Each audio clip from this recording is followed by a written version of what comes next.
We got this Elegoo Saturn 4 Ultra 3D printer last year for Christmas, and haven't really used it as much as we thought we would.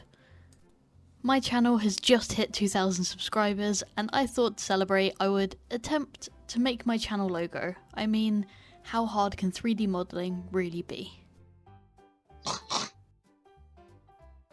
Spoiler alert, this video will contain a lot of fails, but I hope you'll join me for the ride.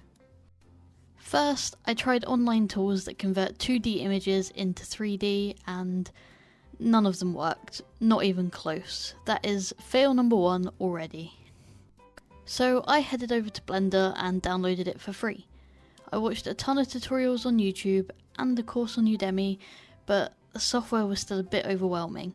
So I tried to just do it one step at a time, and every time I got stuck I just searched for a YouTube tutorial. I'm gonna time-lapse through this because it's definitely not a tutorial and you should not follow in my footsteps.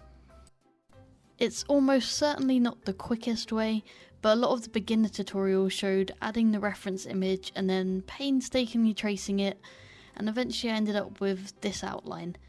I actually would consider this a success.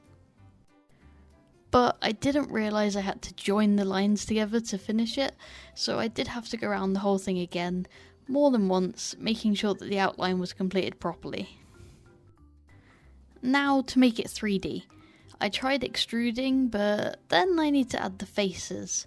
Trying to fill the whole image led to some wacky faces appearing, so again I had to go around the whole thing, dividing it up into smaller sections and adding faces until I was at least vaguely happy with the result. Now at this point, the project has already taken me probably about twice as long as I expected it to, but I'm in far too deep now, so let's just continue to model through. I basically at this point just played around with extruding until I'm happy that the outline, nose details and tail leaf are defined, and then I head over to Chitubox to prepare it for printing. Well, actually, first I tried to use Lychee Slicer, but it detected too many errors and I couldn't figure it out, so over to Chitubox. It still had some issues, but I fixed what I could and decided to just try and print it and see what happens. I added the auto support and then went to prep the printer. And then even prepping the printer took way longer than expected. We got these magnetic removable build plates because previously the prints had been pretty hard to remove from the main plate. And that meant recalibrating, and of course, because we haven't used the printer for a while, it needed to do an update. Finally, everything looked good to go, so I pressed print, and after almost 2 hours I checked and saw that it had failed. Now, I was hoping to be able to show you a time-lapse of the 3D print, because this modeler printer comes with a camera, so instead, here's a different model I printed earlier. Anyway, after tidying it all up, I tried again, this time rotating the model to be flatter and adding a bunch more supports manually. At this point, I had spent hours and hours on this, and it started to feel like whenever I made progress, another obstacle just appeared. Kind of like the Sideshow Bob coming up against a rake every time he turned around. So I said this was it, my final attempt before admitting defeat. And this is the end result. As you can see, I was defeated.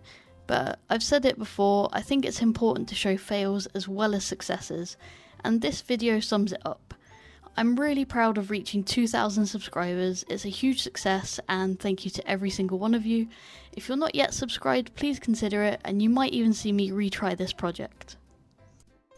But for now, please leave any constructive advice in the comments below, or recommend how I should have approached this. I definitely have a newfound appreciation for 3D artists, but we all have to start somewhere, and maybe this is just the beginning for me. Okay. One more final chance. I go back online, find a different 3D generator, and managed to find this one that kind of made something maybe usable. So I had to first convert my 2D image to STL, then put it in this website, and then ended up with this very bumpy 3D piggy. I then tried to patch up the gaps between the body, tail and leaf and put it into Blender to tidy up, or maybe make it a bit more of a mess, but it was my first time trying these modelling tools, so I'm sure this could be done way better with some practice. Then, to reduce the chance of a failed print, I decided to try and avoid needing any support, so I'll just put it on a box, and then add another box to hopefully ensure that it doesn't topple over and can stand up. Then I realised if it's on a box, it doesn't need to have the tails messily attached, so I end up going back and using the original file, scale to fit it on the plate, and then click print. Wish me luck. And here is the final result.